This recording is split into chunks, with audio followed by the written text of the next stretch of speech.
ओम श्री गणेशाय नमः। श्रीमद्से महापुराणे प्रयाग महात्म्ये अष्टाधिकशतमोऽध्याय। प्रयाग में अनशन व्रत तथा 1 मास तक के निवास कल्पवास का महत्व। युधिष्ठिर उवाच। एतच्छ्रुत्वा प्रयागस्य यत्तव्या परिकीर्तितम् विशुद्धं मेधया हृदयं प्रयागस्य तु कीर्तनात् अनाशक्फलं ब्रूहेः भगवंस्तत्र कीर्तृशम् यं च लोकमवाप्नोति विशुद्धा सर्वकिल्बिषे। मार्कण्डेय उवाच।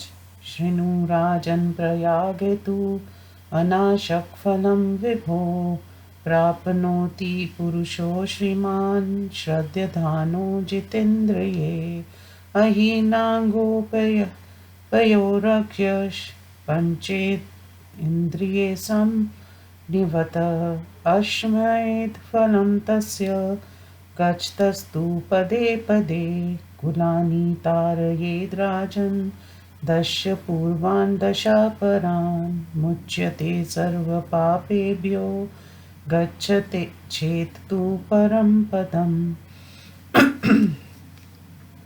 युधिष्ठिर उवाच।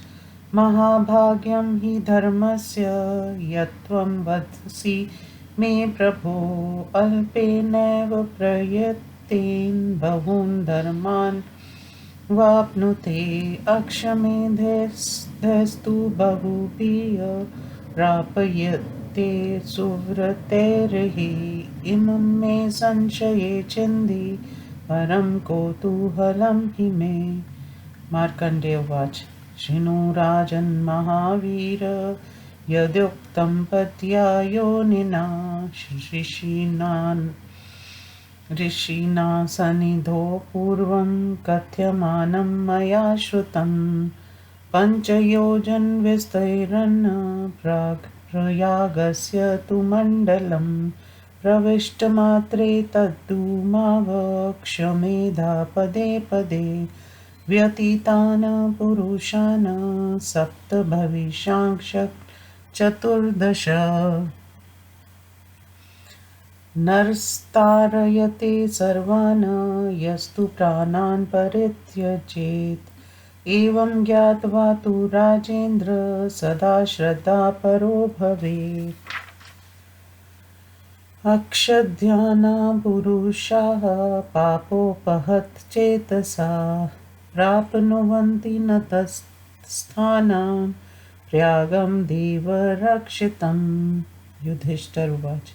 स्नेहाद् वा द्रव्यलोभाद् वा ये तु कामवशं गता कथं तीरत्फलं तेषां कथं पुण्यफलं भवेत्।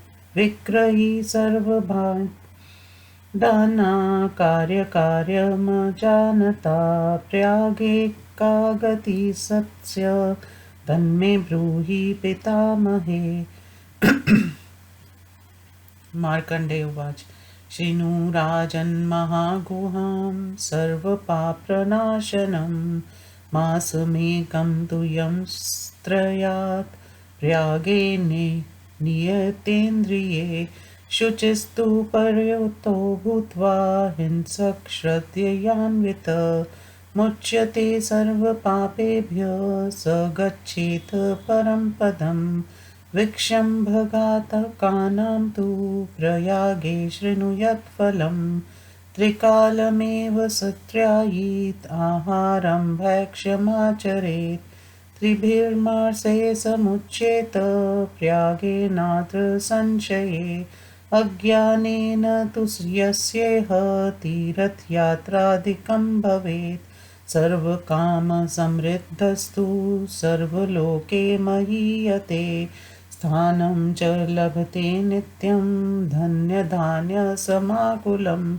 एवं ज्ञानेन सम्पूर्ण सदा भवति भोगवान् तारिता पितर्स्तेन नरकात् सपितामहा धर्मानुसारि तत्त्वज्ञ ऋच्छत्तस्ते पुनः पुनः तव त्रिप्रियार्थस्माख्यान् गुहं मे तत्सनातनम्।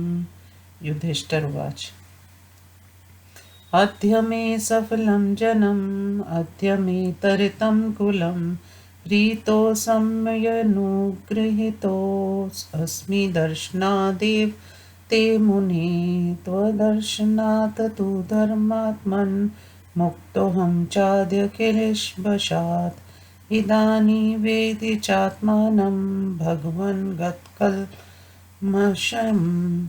मार्कण्डेय उवाच द्वेष्टाते सफलं जनं दृष्टाते तारितं कुलं कीर्तनाद् वर्धते पुण्यं श्रुतात् पापप्रणाशनम्। युधिष्ठिर उवाच यमुनाया तु किं पुण्यं किं फलं तु महामुने एतन्मे सर्वमाख्यायि यथा दृष्टं यथा श्रुतम्।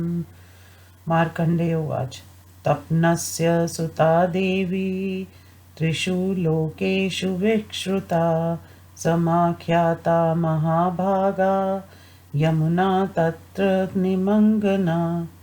निमग्ना येनेव निःसृता गङ्गा तेनैव यमुना गता योजनाना सहस्रेषु कीर्तनात् पापनाशिनी तत्र स्नात्वा च पीत्वा च यमुनायां युधिष्ठिर कीर्तना लभते पुण्यं दृष्टा भद्राणि पश्यति अवगाहात् पीत्वा च पुनात्यात् सत्पतं कुलं प्राणासत्यजति यस्तत्र स याति परमागतिम् अग्नितीर्थमतिख्यातं यमुना दक्षिणे तटे पश्चिमे धर्मराजस्य तीर्थं तु नरकं स्मृतं तत्र स्नात्वा दिव्यं यान्ति ये मृतास्ते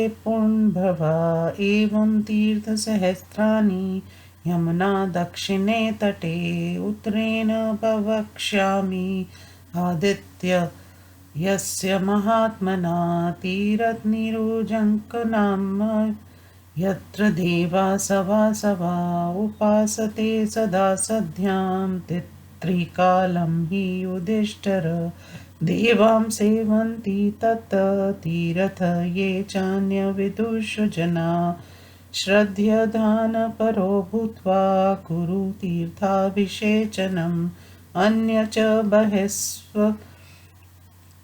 बहवस्तीर्था सर्वपापहरा स्मृता तेषु स्नात्वा द्विवं यान्ति ये मृतास्ते पुण्यभवा गंगा च यमुना चैव उभे तुल्यफले स्मृते केवलं ज्येष्ठभावेन गंगा सर्वत्र पूज्यते एवं कुरुष्व कौन्तेय सर्वतीर्थाभिषेचनं यावज्जीव कृतं पापं तत्क्षणादेव नश्यति यस्य त्वं कल्य उत्थाय पठते च शृणोति च मुच्यते सर्वपापेभ्यो स्वर्गलोकं स गच्छति। इति श्रीमद्से महापुराणे प्रयाग महात्म्ये अष्टाधिकशततमोऽध्याय।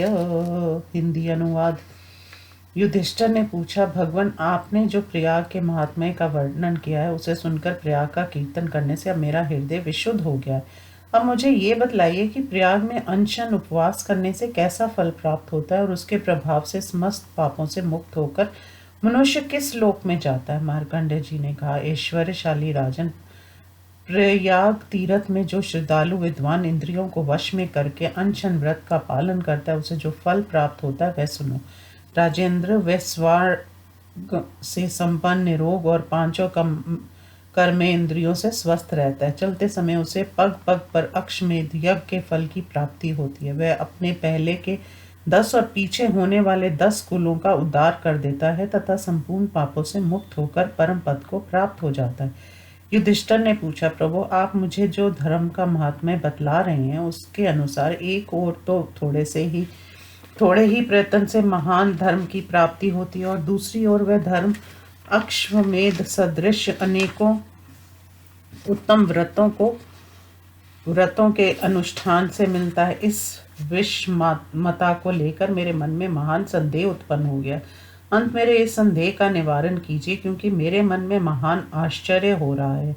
मार्कंडेय जी ने कहा, राजन, पूर्व काल में पद्म योनि ब्राह्मण ऋषियों के निकट जिसका वर्णन किया था उसे कहते समय मैंने भी सुना था, वही ये इस समय बतला रहा हूँ। प्रयाग का मंडल 5 योजन विस्तार वाला है। उसकी भूमि में प्रवेश करते ही पग पग पर अश्वमेध यज्ञ का फल प्राप्त होता है। जो मनुष्य प्रयाग मंडल में अपने प्राणों का परित्याग करता है वह बीती हुई 7 पीढ़ियों का तथा आने वाली 14 पीढ़ियों का उद्धार कर देता है। ऐसा जानकर मनुष्य को सदा प्रयाग में सेवन में तत्पर होना चाहिए। राजेंद्र, जिनमें श्रद्धा नहीं है तथा जिनका चित्त पापों से आच्छादित हो गया है, ऐसे पुरुष देवताओं द्वारा सुरक्षित उस प्रयाग तीर्थ में नहीं पहुंच पाते। युधिष्ठिर ने पूछा, पितामह, प्रयाग में जाकर जो लोग सहस्त्र से स्नेह से अथवा धन के लोभ से कामना के वशीभूत हो जाते हैं, उन्हें कैसे तीर्थ फल की प्राप्ति होती है तथा किस प्रकार का पुण्य फल मिलता है? जो कर्तव्य और अकर्तव्य के ज्ञान से वहीन पुरुष वहाँ सभी प्रकार के पात्रों का व्यापार करता है, उसकी क्या गति होती है? ये सब मुझे बतलाइए। मार्कंडेय जी ने कहा, राजन, ये प्रसंग तो परम गोपनीय एवं समस्त पापों का विनाशक है। इसे बतला रहा हूँ, सुनो। जो मनुष्य जितेंद्रिय, श्रद्धा युक्त और अहिंसाव्रती होकर पवित्र भाव से नियम पूर्वक 1 मास तक प्रयाग में स्नान करता है, वह समस्त पापों से मुक्त हो जाता है और परम पद को प्राप्त कर लेता है। अब विश्वासघात रूप पाप करने वाले को प्रयाग में आने पर जो फल मिलता है उसे सुना। वह यदि प्रयाग में तीनों प्रातः, मध्य, सायं वेला में स्नान करे और भिक्षा मांगकर भोजन करे तो निस्संदेह 3 महीने में उसे पाप से मुक्त हो सकता है। जो मनुष्य अनजान में ही प्रयाग की यात्रा आदि कार्य कर बैठता है, वह भी संपूर्ण कामनाओं से परिपूर्ण होकर स्वर्गलोक में प्रतिष्ठित होता है तथा धन धान्य से परिपूर्ण अविनाशी पद को प्राप्त कर लेता है। इसी प्रकार जो जानबूझकर नियमानुसार प्रयाग की यात्रा करता है, वह भोगों से संपन्न हो जाता है तथा अपने प्रपितामह आदि पितरों का नरक से उद्धार कर देता है। तत्वज्ञ, तुम्हें बारंबार पूछने के कारण मैंने तुम्हारा प्रिय करने के लिए इस धर्मनाकुल परम गोपनीय एवं सनातन अविनाशी विषय का वर्णन किया है। युधिष्ठिर बोले, मुने, आपके दर्शन से आज मेरा जन्म सफल हो गया और आज मैंने अपने कुल का उद्धार कर दिया। मुझे अत्यंत प्रसन्नता हुई है तथा मैं अनुग्रहित हो गया हूँ। धर्मात्मन, आपके दर्शन से आज पाप से मुक्त हो गया हूँ। भगवान, अब मैं अपने को पाप रहित अनुभव कर रहा हूँ। मार्कंडेय जी ने कहा, राजन, तुम्हारे सौभाग्य से तुम्हारा जन्म सफल हुआ है और सौभाग्य से ही तुम्हारा कुल का उद्धार हुआ है। प्रयाग तीर्थ का नाम लेने से पुण्य की वृद्धि होती है, श्रवण करने से पाप का नाश होता है। युधिष्ठिर ने पूछा, महामुने, यमुना में स्नान करने पर कैसा पुण्य होता है और कैसा फल प्राप्त होता है? इस विषय में आपने जैसा देखा एवं सुना हो वह सब मुझसे बतलाइए। मार्कंडेय जी ने कहा, राजन, महाभागा यमुना देवी सूर्य की कन्या है। ये तीनों लोकों में विख्यात है। प्रयाग में संगम स्थल पर यह नदी रूप से विशेष ख्याति प्राप्त कर रही है। जहाँ से गंगा का प्रादुर्भाव हुआ है, वहीं से यमुना भी उद्भूत हुई है। ये 1000 योजन 4000 मील दूर से भी नाम लेने से पापों का नाश करने वाली है। युधिष्ठिर, यमुना में स्नान, जलपान और यमुना का नाम कीर्तन करने से महान पुण्य की प्राप्ति होती है तथा दर्शन करने से मनुष्य को अपने जीवन में कल्याणकारी अवसर देखने को मिलते हैं। यमुना में स्नान और जलपान करके मनुष्य अपने 7 कुलों का पावन बना देता है, परंतु जो यमुना तट पर अपने प्राणों का त्याग करता है वह परम गति को प्राप्त हो जाता है। यमुना के दक्षिण तट पर सुप्रसिद्ध अग्नि तीर्थ है और उसमें पश्चिम दिशा में धर्मराज का तीर्थ है जो नरक नाम से प्रसिद्ध है। वहाँ स्नान करके मनुष्य स्वर्ग लोक को चले जाते हैं तथा जो लोग वहाँ प्राण त्याग करते हैं उनका पुनर्जन्म नहीं होता, अर्थात वे मुक्त हो जाते हैं। इस प्रकार यमुना के दक्षिण तट पर हजारों तीर्थ हैं। युधिष्ठिर, अब मैं यमुना के उत्तर तट पर महात्मा सूर्य के निरूजक निरंजन नामक तीर्थ का वर्णन कर रहा हूँ, जहाँ इंद्र सहित सभी देवता त्रिकाल संध्योपासन करते हैं। देवता तथा अन्य विद्वजन सदा उस तीर्थ का सेवन करते हैं। इसी प्रकार और भी बहुत से तीर्थ हैं जो समस्त पापों के विनाशक बतलाए गए जाते हैं।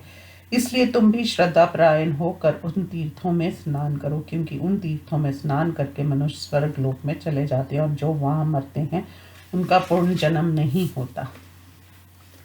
गंगा और यमुना ये दोनों समान फल देने वाली बतलाई जाती हैं। केवल ज्येष्ठ होने के कारण गंगा की सर्वत्र पूजा होती है।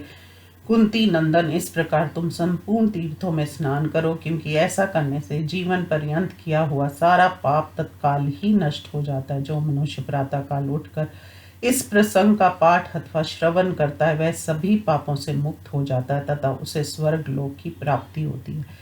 इस प्रकार श्री मत्स्य महापुराण के प्रयाग महात्म्य में 108वां अध्याय संपूर्ण हुआ। ओम नमः शिवाय।